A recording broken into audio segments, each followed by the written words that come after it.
immediately assumed that they were trying to keep you guys from cheating them. So, so I wrote up the documentation of what you would look for in the source code, how you would make sure that you didn't get, taken advantage of, make sure that all voting machines had receipts, because that way you could back count the ones that looked a little funny. And I handed it in By receipts, you mean a paper trail? Yes, paper trail. And I handed that in to Mrs. Yang and said, here's your report, here's your program. And she said, you don't understand, we need to hide the fraud in the source code. Hide the fraud, not reveal it. Not reveal the fraud, because it's needed to control the vote in South Florida, is what she said. That's what she said. That's To your knowledge, was this used? I have no idea. I was ready to leave. So I retired and left the company. Your testimony a moment ago, I think you said just before you left, and answered the Congresswoman Tony Jones' question. Would you just repeat what you said in terms of the exit polls?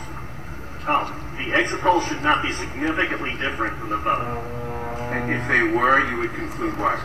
I would conclude someone's playing with the vote. Now with the exit polls? That's possible too.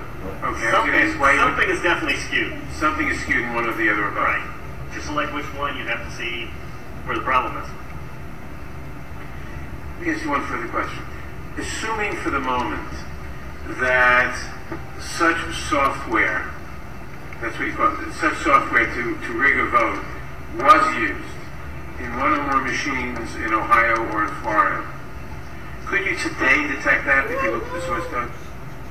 If you could get the machines and they have not been patched yet, I mean, once they get in and touch them, anything can happen. You can also set timers to do that, but then you see the timers.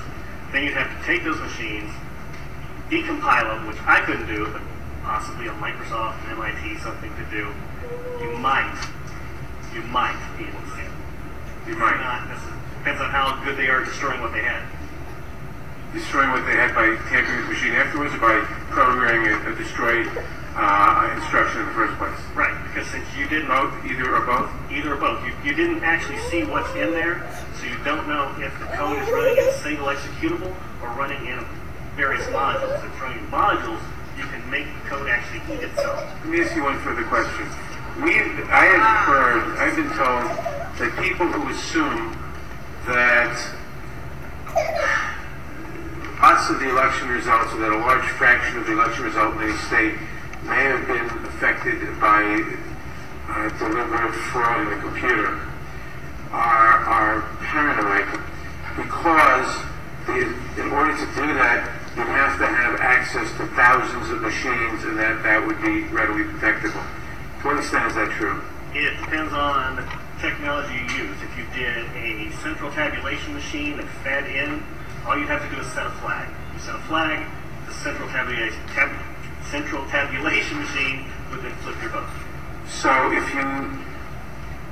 one person putting in bad code in a central tabulation machine could affect thousands and thousands or tens of thousands of votes. Right. And you could activate And